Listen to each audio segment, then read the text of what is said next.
नमस्कार दोस्तों, मैं हूं पुलकित मोहन सिंगला। स्वागत है आपका हमारे चैनल में। दोस्तों, आज हम इस विषय में बात करेंगे कि केस के विषय में बात करेंगे जहां पास्ट लाइफ कर्मा अटैच था, जिसके कारण प्रताड़ना झेलनी पड़ी एक औरत को। दोस्तों, ये कहानी है एक औरत की जो शादीशुदा थी और उसके जीवन में एक सबसे बड़ा दुख था। वो ये था कि उसके पति का अफेयर था और शादी से बाहर वो अलग अलग स्त्रियों के साथ शारीरिक संबंध बनाता था। अब ये भूत प्रेत का केस तो नहीं है, पर ऐसे केसेस में कहीं ना कहीं कई दफ़ा हम गलत शादी में अटक जाते हैं और एक पास्ट लाइफ कर्मा भी होता है जो हमें वो झेलने पे मजबूर कर देता है। तो जब इस औरत ने हीलिंग के लिए कंसल्टेशन ली, तो इसको एक ही ये चीज़ थी कि मैं हस्बैंड के साथ अटैच हूँ, मैं उसको छोड़ना नहीं चाहती और मैं ये भी जानती हूँ कि वो शादी से बाहर अफेयर रखता है, अलग अलग औरतों के साथ सोता है। और मुझे ये चीज़ जब भी मैं देखती हूँ कि वो बहाना करके जा रहा है, संडे को बाहर जा रहा है, तो मेरा दिल दुखी रहता है। मैं बेचैन रहती हूँ कि अब वो किसी न किसी के साथ एंजॉय करने गया होगा। पर तब भी उसके साथ मैं अटैच हूँ। घर वाले, मायके वाले सपोर्ट करते हैं, वो कहते हैं इसको छोड़ दे, पर मैं नहीं छोड़ पा रही। मैं खुद का कमाती नहीं हूँ, मायके वाले सपोर्ट करने को तैयार हैं, तो भी नहीं छोड़ पा रही। और शायद अगर कमाती होती तो भी नहीं छोड़ पाती। पर मुझे समझ नहीं आ रहा, मैं छोड़ना भी चाहती हूँ, इस धोखे के साथ नहीं रहना चाहती और मुझे घिन आती है उस आदमी से, पर तब भी मैं क्यों इसके साथ अटकी हुई हूँ। यहाँ पे भूत प्रेत का केस नहीं था, यहाँ पे पास्ट लाइफ कर्मा अटैच था, जिसके कारण उस औरत ने एक टाइम तक के लिए वो पूरी यातना, जो एक मानसिक यातना है, वो झेली उस आदमी के साथ रह के। कि एक मेंटल टॉर्चर, कि आपको ये देखना है, ये जानते हुए भी कि ये इंसान बाहर जा रहा है और बाहर एंजॉय कर रहा है, और वो हर तरीके से एक अपने आप को बेचैन और ये कह लीजिए ऐसी स्थिति में पाना कि करें क्या, ना निगला जाए ना उगला जाए।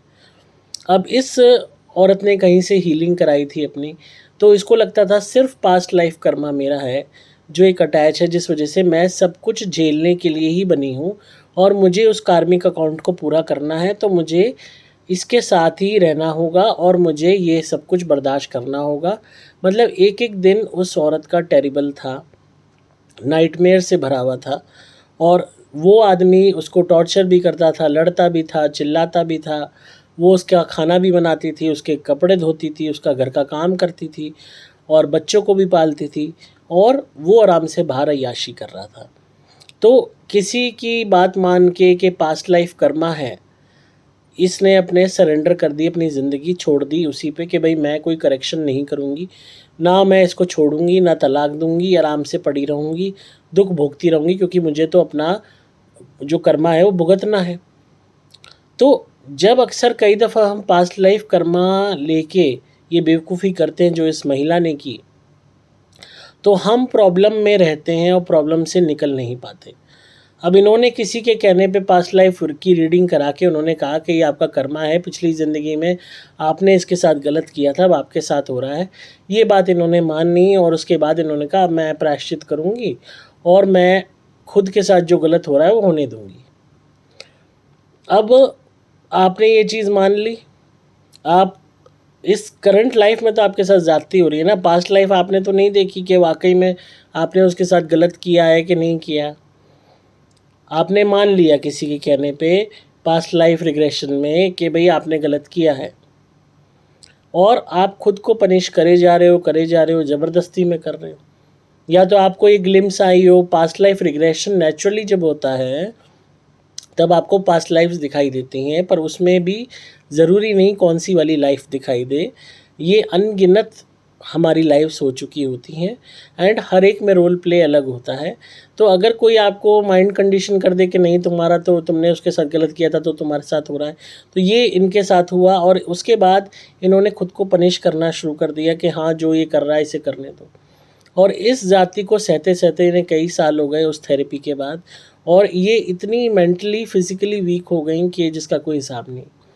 जब इन्होंने हमें कांटेक्ट किया, हमने कहा आपका पास्ट लाइफ रिग्रेशन थेरेपी आपने जहाँ से भी कराई है, हमें नहीं लगता कि पास्ट लाइफ कर्मा है और पास्ट लाइफ कर्मा में आप जा ही क्यों रहे हो? आप करंट लाइफ की जो कर्म है उस पे ध्यान दो ना। आप एक बात बताओ, अगर आज की ज़िंदगी में कोई किसी को मारता है थप्पड़ और वो कह देता है कि भाई पिछले जन्म में तूने मुझे थप्पड़ मारा था और तो मैं इस जन्म में मार रहा हूँ तुझे, तो आप थप्पड़ खा लोगे क्या चुपचाप कि हाँ भाई मैंने पिछले जन्म में मारा था तो तू अब इस जन्म में मार दे? उसने कह दिया पिछले जन्म में मारा था तो आप मान लोगे क्या? इस जन्म में किस लिए ज़्यादती सह रहे हो? इस जन्म में किस लिए टॉर्चर सह रहे हो? ऐसे तो कोई भी आपको चाहे खून कर दे, चाहे आपके साथ वारदात कर दे, चोर चोरी कर ले, कह दे पिछले जन्म में तूने मेरे घर में करी थी, इस जन्म में मैंने तेरे घर में कर ली। तो ये चीज़ खुद से अगर आपको रियलाइजेशन हो रही है, आप अपने ड्रीम्स में देख रहे हो कि वो आपके ड्रीम में है, आप उसके ड्रीम में हो, आप उसके साथ गलत कर रहे हो, that is a different aspect. पर अगर आपको कोई कंडीशन कर रहा है कि हाँ अब आप देखो, अब आपने ये किया है वो किया है, हम वैसे ही इमेजिन करने लगते हैं। बहुत जगह पास्ट लाइफ रिग्रेशन थेरेपी में ये बकवास हुई है कि कह दिया जाता है अब तुम देखो, तुम यहाँ पहाड़ी पे चढ़ रहे हो, अब तुमने उसको यूँ किया। हम उसी चीज़ को इमेजिन करने लगते हैं आँख बंद करके। So that is not past life regression, that is आपको मोटिवेट किया जा रहा है कि आप वैसी दिशा में सोचो जो इस महिला के साथ हुआ। जब मैंने इनको समझाया कि आप पास्ट लाइफ का बोझा उठा के टॉर्चर मत सहो, तो इनको उस बात का बड़ा अजीब लगा, क्योंकि ये बहुत गिल्ट में जी रही थी कि मैंने पास्ट लाइफ में बहुत गलत किया था इसके साथ, तो आज ये मेरे साथ कर रहा है तो मेरे लिए तो भुगतना रहता है। अगर आपके साथ कोई गलत कर रहा है तो आपको गलत नहीं सहना। चाहे पास्ट लाइफ में जो भी आपने किया वो पास्ट लाइफ में गया, अगर वो इतना इम्पोर्टेंट होता तो इस लाइफ में भगवान मेमोरी याद रखता ना, मेमोरी को वॉश आउट क्यों करता? अगर आपके साथ कोई गलत कर रहा है तो आपको उससे निकलना है बाहर, ये नहीं है कि आपको होने देना है जो गलत हो रहा है। तब मैंने इनको ये चीज़ समझाई कि आप जो इस सह रही हो गिल्ट में, इसके साथ साथ आपके ऊपर एक प्रभाव भी हुआ है, वो है वशीकरण का, जिसके कारण इनकी ज़ुबान नहीं निकलती थी। जब भी वो कुछ भी बोलता था, डांटता था, कहता था, तो ये बदले में कुछ नहीं बोल पाती थी। मतलब ये समझ लीजिए गुलामों की तरह उनकी उसकी सेवा में लगी हुई थी और वो आराम से बाहर गुलछर्रे उड़ा रहा था। कम से कम 10-15 साल इन्होंने, मतलब ये समझ लीजिए एक नौकरानी की तरह ज़िंदगी बिताई है। जब उसका मन आता था सेक्स कर लेता था, जब मन नहीं है तो नहीं करना, और बाहर अय्याशी करता रहता था। गिने चुने पैसे देता था और आराम से इनको नुकसान पहुंचा रहा था, मेंटली भी फिज़िकली भी। जब इनके नारियल के उतारे कराए तो इनको थोड़ी सी बुद्धि आई। इन्होंने फिर डिसाइड किया, हाँ मैं अब बार बार इस चीज़ को नहीं सहूँगी, अब मैं तलाक ले लेती हूँ। और ये फर्स्ट स्टेप इन्होंने अपनी लाइफ में 15 साल में लिया कि ये अपने मायके चली गई।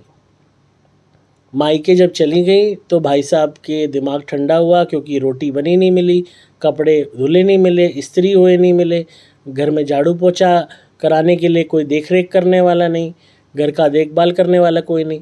तो बाहर जो नवाबजादे की अय्याशी हो रही थी वो पूरी धराशायी हो गई। नवाबजादे माफ़ी मांगने आए, रूसा मनाई करी, ये करा वो करा, मैं ये नहीं करूँगा वो नहीं करूँगा। पर हमने यही समझाया कि आप दोबारा जाओगे, दोबारा ये फिर करेगा, क्योंकि जो वशीकरण हमने उतारे से काटा उसके बाद ही लड़की में इतनी बुद्धि आई कि वो खुद के लिए डिसीजन ले सके, समझ सके। इससे पहले वशीकरण के प्रभाव में थी, उसको ये समझ नहीं आता था कि मैं क्या करूं, और उस चक्कर में वो पास्ट लाइफ के चक्कर में पड़ गई कि मैंने कुछ बुरा किया होगा जो मेरे साथ बुरा हो रहा है। आपने किसी के साथ बुरा किया है तो आपके साथ बुरा हो रहा है, ये एक अलग बात है। पर कई दफ़ा हमने किसी के साथ बुरा नहीं किया होता तो भी हमारे साथ बुरा हो रहा होता है। ये मत सोचिए कि खाली पिछले जन्म के कर्म ही हैं जो हम यहाँ भुगत रहे हैं, इस जन्म में भी तो नए कर्म बन रहे हैं। इस जन्म में भी जो हम नए कर्म कर रहे हैं उसका भुगतान हम अगले जन्म में करेंगे। तो आप कैसे पूरे गारंटी से कह सकते हो कि जो आप भुगत रहे हो वो सामने वाले का किया कर्म जो है वो रेसिप्रोकेशन में है या नया कर्म है? सामने वाले ने आपके साथ बुरा किया तो ये ज़रूरी तो नहीं है कि पिछले जन्म में आपने इसका बुरा किया होगा। क्या पता उस बेवकूफ़ ने आपके साथ बुरा कर दिया, इस जन्म में नया कर्म किया, अब नेक्स्ट लाइफ में वो भुगतेगा। तो ये चीज़ कभी भी डिटरमाइन करनी नहीं जा सकती, चाहे आप कितनी ही थेरेपी ले लो। जब इनके उतारे हुए वशीकरण कटा तो जाके इनको सद्बुद्धि आई। अभी अपने मायके में डिवोर्स इन्होंने फाइल कर दिया और आज वो उनका हमें कंसल्टेशन की कॉल आई। उन्होंने कहा कि 15 साल में अब मुझे रिलीफ फील हुआ है कि जैसे मेरा नया जन्म हो गया हो, जैसे मैं शादी से पहले थी, एकदम जैसे नई ज़िंदगी मुझे मिल गई हो। नहीं तो मेरी जो है दिन रात सिर्फ लाइफ टॉर्चर से भरी हुई थी और मुझे ये समझ नहीं आ रहा था कि मैं कैसे 15 साल में निकाल दी। मुझे भी हैरानी होती है। एंड मज़े की बात, ये साहबजादे शादी के बाद से ही लगातार इसको खाने में खिला रहे थे, प्रसाद लाते थे, खिलाते थे। माइंड उसका, लड़की का, बेचारी का बिल्कुल ही ख़त्म रहता था। ये फिर कुछ ही करते थे अय्याशी, वो उसे समझ नहीं आता था क्या करे। तो कई दफ़ा जब वशीकरण होता है, कहीं भी शादी होती है, ऐसे ससुराल वाले मिल जाते हैं जो इस तरीके के टोने टोटके करते हैं, माइंड कम्प्लीटली ब्लॉक कर देते हैं। पूरी दुनिया को नज़र आता है कि आदमी गलत है, पर उस लड़की को नज़र नहीं आता। उसके अपने घर वालों से वो लड़ जाती है। वो कहते हैं आज जैसे इस केस में हुआ, टॉर्चर सहने को तैयार है, पिटने को तैयार है, गाली खाने को तैयार है, जानती हो पैसा नहीं दे रहा, जानती हो बाहर जा रहा है, तब भी पड़ी है। घर वाले समझा रहे हैं, सहेलियाँ समझा रही हैं, रिश्तेदार समझा रहे हैं, पर उसको समझ नहीं आ रही क्योंकि बुद्धि कम्प्लीटली ब्लैंक कर दी गई, कम्प्लीटली कंट्रोल में कर दी गई। तो 15 इयर्स बाद आज उस लेडी ने, लड़की कह लो, लेडी कह लो, उसने कहा कि मुझे ऐसा महसूस हो रहा है कि मेरी लाइफ नए सिरे से स्टार्ट हो गई, पता नहीं मेरी जीवन से क्या बाहर निकल गया। तो कभी भी पास्ट लाइफ के आप जब तक आप डेडली श्योर नहीं हो कि मैंने इसके साथ बुरा किया था पिछले जन्म में, तो मैं ये मेरे साथ कर रहा है, आप ज़बरदस्ती ज़्यादती मत सहो जैसी बेवकूफ़ी इस लड़की ने करी। क्योंकि आपने पिछला जन्म नहीं देखा और ना जाने कौन से जन्म में कब किसने क्या किया हो, वो कोई नहीं जानता। इस जन्म में किसी के साथ बुरा मत करो और तुम्हारे साथ इस जन्म में कोई बुरा कर रहा है तो उस बुराई को सहो मत। कोई तुम्हारे को मार रहा है तो हाथ तो आगे बढ़ाना पड़ेगा उसके हाथ को रोकने के लिए। अब अपने आप को प्रोटेक्ट नहीं करोगे, अपना डिफेंस नहीं करोगे, तो कोई भी आपको नुकसान पहुंचा देगा। तो इस बात को समझिए। केस बहुत मतलब मुझे विचित्र लगा, बहुत हैरानी हुई कि लोग पास्ट लाइफ रिग्रेशन थेरेपी के नाम पे कैसे मतलब उल्लू बना देते हैं। और इस केस में बहुत अजीब मुझे महसूस हुआ। और कुछ सालों पहले इस लेडी ने ये थेरेपी कराई थी एंड उसके बाद से इनका ऐसा माइंड वॉश हुआ कि बस ये सह रही है खुश होके। तो अपने आप में बहुत अजीब है, बहुत गलत है। और मैंने आपको शुरू में क्या बोला है, भूत प्रेत का केस नहीं था यहाँ पे, ना भूत थे ना प्रेत थे, यहाँ पे क्लियर वशीकरण मैजिक था, ब्लैक मैजिक था और कुछ भी नहीं। हाँ, एक ये भी कहूँगा मैं कि इस वुमेन के ग्रह कमज़ोर थे, कुंडली के जो ये कम्प्लीटली सबमिसिव रही। और एक डर मन में जो गिल्ट का बैठ गया ना, जो गलत चीज़ माइंड में बैठ गई रेग्रेशन थेरेपी से पास्ट लाइफ की, वो उसने एक वाइटल रोल प्ले किया दिमाग को माइंड कंडीशन करने का कि तुम ये सब सहती रहो। तो आई होप आपको आज की वीडियो पसंद आई होगी, केस स्टडी, और आप भी इस बात पे गौर करेंगे, इससे कुछ सीख लेंगे। अगर आप नेगेटिविटी से ग्रसित हैं तो आप ज़रूर हमसे ट्रीटमेंट लीजिए, कंसल्टेशन लीजिए। और व्हाट्सएप पे आप कांटेक्ट कर सकते हैं, मुझसे फ़ोन पे बात कर सकते हैं, रेमेडीज़ ले सकते हैं। आपको मोबाइल नंबर 8130331007 पे संपर्क करना होगा। और आप चाहें तो धुनी और नारियल भी ले सकते हैं नेगेटिविटी को दूर करने के लिए।